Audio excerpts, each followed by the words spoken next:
Hey, what's up, guys? This is Andrew Smirsick with Combat Archery. I'm here with my buddy Brian from F.I.G.H.T LLC. He's got a pretty sweet Draco AK that he set up, so I just want to have him talk about it real quick because this is one of the next guns that I want to do.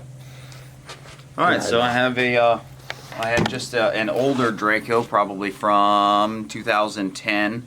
It's got an 11.5-inch barrel. I threw an SLR Rifle Works gas tube and rail system on there with that BCM stoppy grip. I have an Atero arms mount here that replaces the rear sight. This one's specifically set up for a Trijicon RMR. I like that low angle looking pretty much through the sights system. And I got an SBA3 on it with a Magpul grip, and I did at one point have a Geisley, one of the Geisley triggers. I forget the name of it off the top of my head. It's the Geisley AK trigger, but it didn't like the safety on it. When I manipulated the safety, it was giving me 2-round, 3-round bursts. So, being that as a crime, I took it out immediately and just went back to whichever trigger was on it. But this is my workhorse. This is my pig hunter. He's all just greased up and dirty, man. I take this thing out in the swamps. Hell yeah. And just stack up pigs with it. But she's loud, she's obnoxious, and she's got a huge fireball. She just runs, man. I can't think of any time that I've ever had a legitimate malfunction other than me. Also got a Tromix extended charging handle on there as well. So why'd you put the dot back here? That's just how the system works. So it actually stretches out just a little bit and then rides on top of that dust cover. It just brings it more of a low axis versus if I were to put a red dot here, it's elevated by 1/4 of an inch, so you can't get a good cheek weld. You'll be actually looking. The first AK that I ever put a dot on was terrible. It was an Egyptian Monty. It was a good rifle. She ran. It's a good rifle. But the only red dot that I had was an EOTech 512.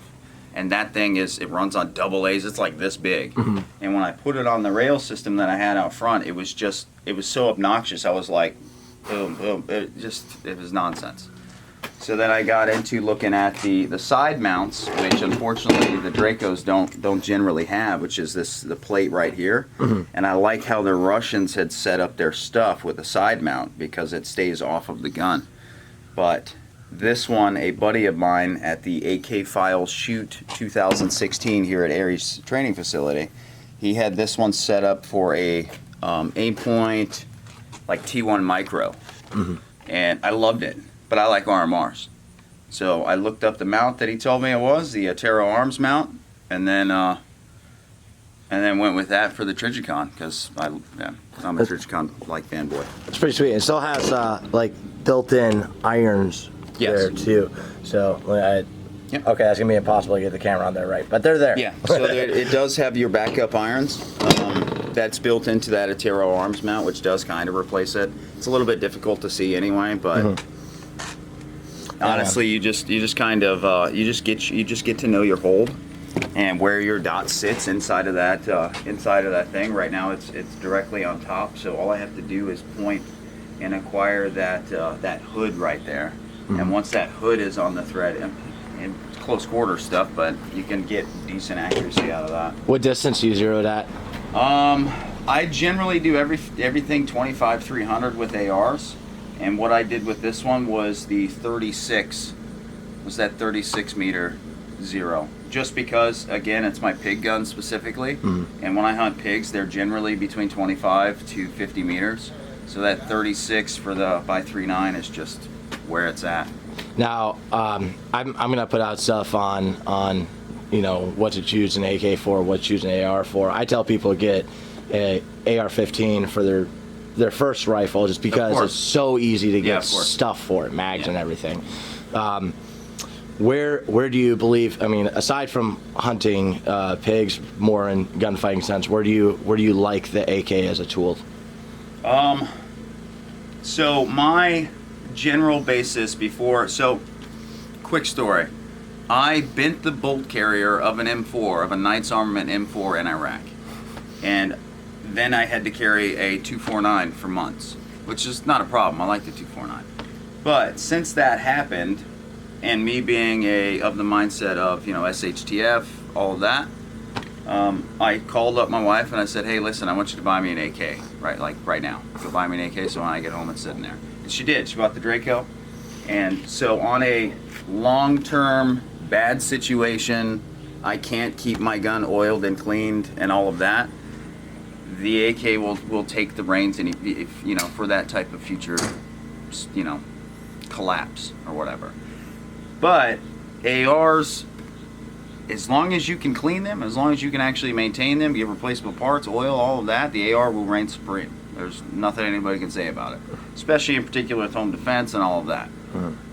It's just a much better system for a much more modern time. However, ask me again 6 years after Antifa attempts to take the government. Then what? Those ARs are going to start going down. If you can't get replaceable parts, then you can't replace. You know, you can't keep them up and running. If you can't keep them oiled, they're going to fail. AKs is quite literally, I'm going to throw some motor oil in it, and there's my life. Yep. It's going to run. Yeah, I use white lithium grease from AutoZone. Yeah. Learned that from watching Jim Fuller's videos. Yep. All right, man. Anything else you'd like to say? No, man. Come out and train. It don't matter who you train with. I don't care who you train with, but get some sort of training. Right on, You brother. have to. All right. Hey, guys. Thanks for watching. Let me make sure I'm in the lens there. Hey, thanks for watching, guys. Check out Fight Training LLC. I'm going to put their website link in the description. They're doing a lot of cool shit. I learned a lot of cool stuff about bad breath distance gunfighting with a pistol. And remember that training saves lives.